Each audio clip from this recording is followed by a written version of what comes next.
Assalamualaikum warahmatullahi wabarakatuh. Selamat datang di Perdana Home Design Channel. Untuk edisi kali ini kita akan membahas tentang pembangunan rumah ya, dimana ada teman-teman yang di rumah mungkin ada yang bertanya bagaimana caranya untuk membangun rumah secara efektif dan efisien. Untuk edisi kali ini kita coba men-share ya apa yang sudah pernah kita laksanakan di lapangan. Jadi bagi teman-teman yang di rumah yang mau membangun rumah ini mungkin sebagai referensi untuk acuan Anda ketika Anda mau membangun rumah secara lebih hemat dan efisien. Oke, untuk poin yang pertama itu perencanaan desain dan RAP ya, dimana kalau teman-teman mau membangun rumah tentunya teman-teman harus punya perencanaan terlebih dahulu sehingga nanti ketika membangun rumah anggarannya berapa, kemudian desainnya seperti apa, teman-teman harus tahu. Karena ketika nanti punya perencanaan desain dan RAP, nanti teman-teman bisa tahu nilai bangunannya, bentuk bangunannya seperti apa, dan tidak harus juga melalui misalkan belum berminat untuk ke konsultan teknik ya yang menangani bangun dan desain. Tetapi kalau Anda belajar di Google atau belajar lihat YouTube, itu bisa menjadi referensi bagi Anda ketika membangun sebuah rumah. Karena ketika nanti Anda punya perencanaan desain dan RAP, itu Anda sudah menyiapkan dana yang sudah disiapkan terlebih dahulu ya. Misalkan ketika sudah didesain dengan nominal 300 juta misalkan, Anda punya uang 250, kan sudah ketahuan berarti kurangnya 50 juta. Dibandingkan kalau Anda mau bangun rumah, nilai RAP-nya belum tahu, bentuk bangunannya juga belum tahu, otomatis ketika pelaksanaan biasanya banyak melesetnya. Karena secara perhitungan teknis itu bisa diukur dengan analisa SNI ya, bisa dihitung. Tapi kalau gambaran kasaran misalkan untuk membangun rumah ini kira-kira habis sekian, itu kan belum bisa diprediksi. Nah, makanya saran dari kami itu Anda bisa merencanakan desain dari RAP ya di konsultan langsung atau Anda cari sendiri referensinya. Karena ketika Anda membangun rumah tanpa perencanaan yang matang dan RAP yang matang, biasanya di tengah jalan nanti bangunan tidak selesai.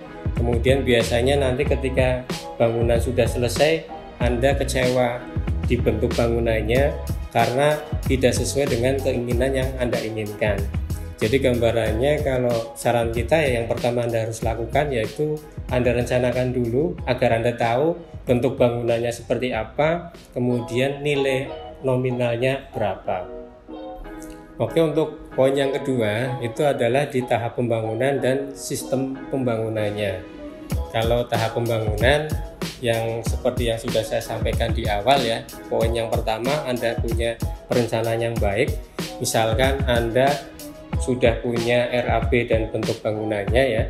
Misalkan untuk tahap pelaksanaannya Anda buat berjenjang atau bertahap ya.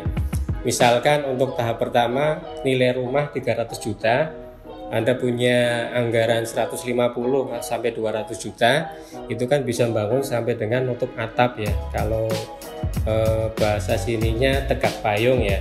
Nah, kalau Anda sudah punya perencanaan itu, otomatis Anda bisa mengasumsikan, oh anggaran ini 300, saya punya 150, berarti saya buat bertahap atau berjenjang sesuai dengan kemampuan yang Anda miliki.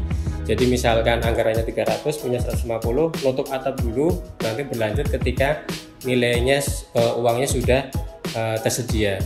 Kemudian yang berikutnya itu setelah Anda misalkan nutup atap, kalau memang dananya cukup segitu, kalau Anda sudah cukup 300 juta langsung bangun 100% ya. Jadi tahap pelaksanaan itu juga perlu Anda pertimbangkan. Jadi tidak perlu memaksakan diri ketika memang dananya belum tercukupi. Nah, itu pentingnya dari poin pertama ke yang kedua seperti itu. Kemudian setelah tahap pelaksanaan juga di tahap pembangunannya Anda menggunakan sistem yang seperti apa. Kalau untuk di bangunan rumah itu sendiri ada 3 proses ya, ada 3 alternatif. Yang pertama itu Anda bangun di kontraktor ya, kalau bisa dibilang diborongkan semuanya, all in, baik borongan tenaganya maupun materialnya.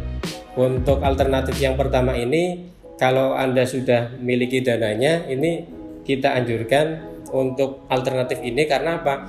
Ketika Anda luar kota atau luar negeri, itu Anda tidak ragu atau tidak bimbang nanti bentuknya seperti apa. Karena biasanya untuk pembangunan yang sudah direncanakan dengan baik oleh si pemborong atau kontraktor ya, biasanya nanti kontraktor itu sudah punya desain yang sudah disepakati dan RAP yang sudah disepakati dengan Anda, sehingga nanti pada saat pelaksanaannya bangunannya sesuai, tidak meleset, jadi nanti sesuai dengan yang Anda inginkan. Ini yang alternatif yang pertama. Kemudian proses yang kedua, alternatif yang kedua itu Anda gunakan borongan tenaga saja.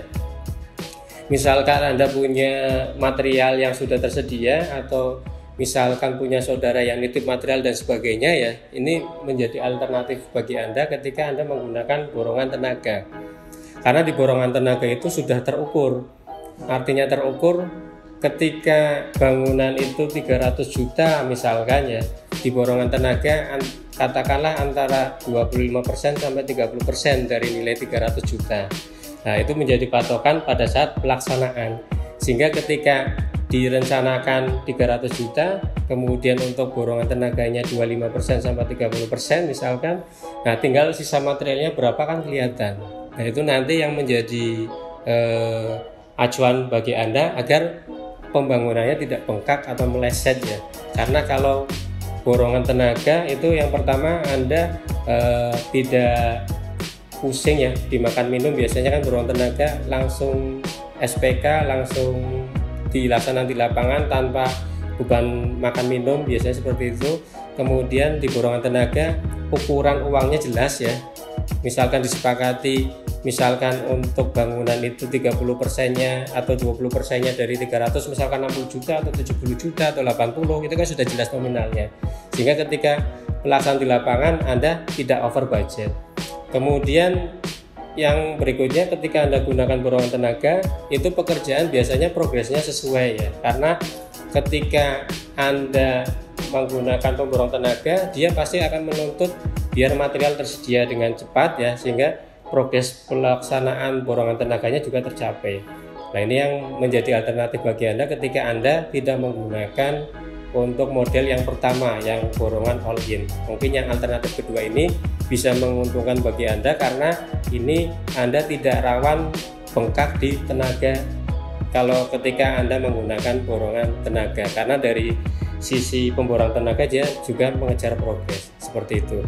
Kemudian yang berikutnya itu alternatif ketiga, itu Anda gunakan tenaga harian ya. Kalau tenaga harian itu yang banyak dilakukan orang ya, ini yang perlu digarisbawahi, Anda pilih tenaga yang sesuai atau yang ahli ya, sesuai dengan kemampuannya dan sesuai dengan misalkan borongan harian dari lingkungan Anda, bisa Anda lihat track recordnya seperti apa, kemudian hasilnya seperti apa, pelaksanaannya, itu menjadi acuan buat Anda menggunakan tenaga harian.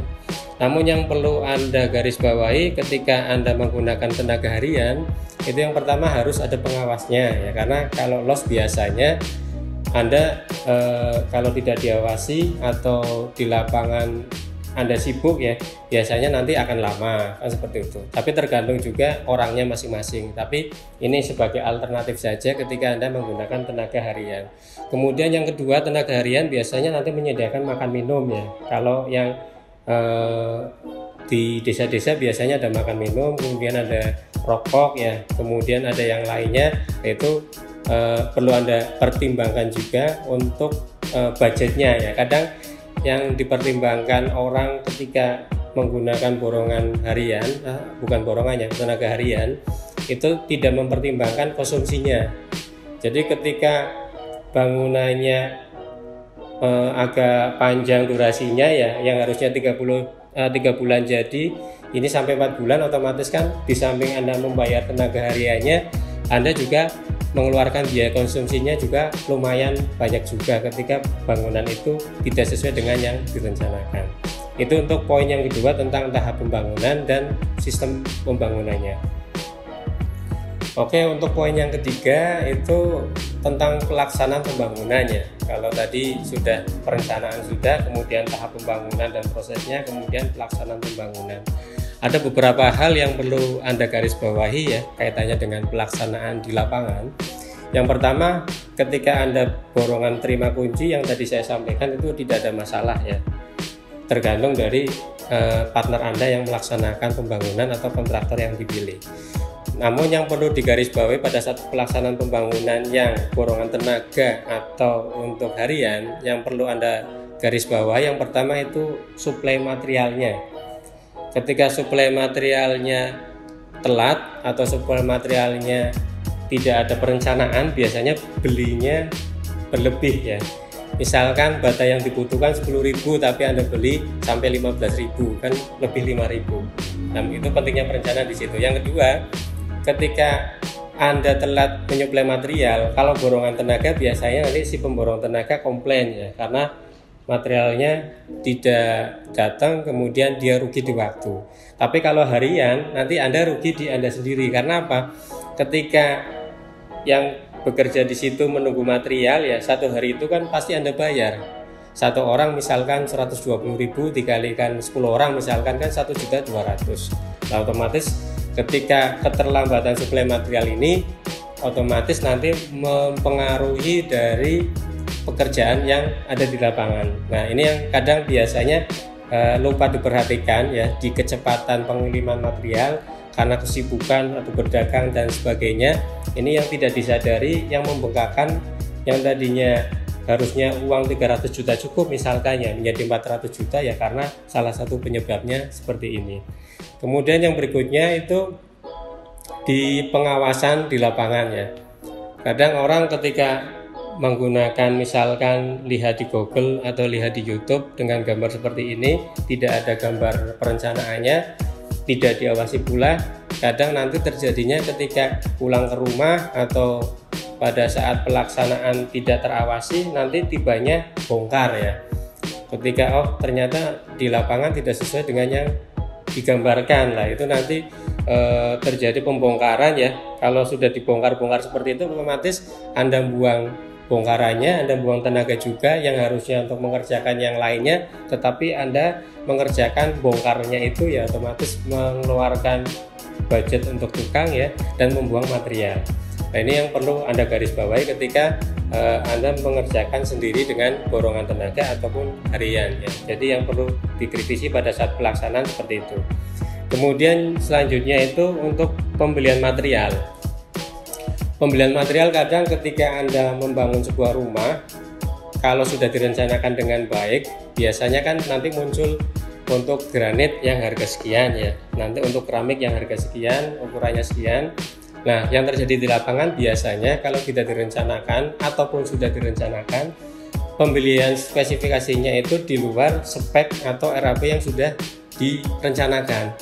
Misalkan Anda mau menggunakan granit yang 60-60 untuk lantai yang seharga 200.000 misalkan per dus. Tapi ketika Anda ke toko bangunan, lihat yang lebih bagus lagi yang harganya 300 misalkan menggunakan Roman atau Indogres atau yang lainnya, ini yang membengkakkan anggaran yang Anda rencanakan. Ini masih mending ketika Anda punya RAP ya, yang tidak bisa diukur ketika Anda belum ada perencanaan anggaran biayanya. Biasanya ketika di lapangan yang penting suka beli ini. Nah, ketika nanti sudah mau selesai baru kelihatannya ternyata uangnya nggak cukup ya, karena pembengkakan anggaran dari pemilihan material itu.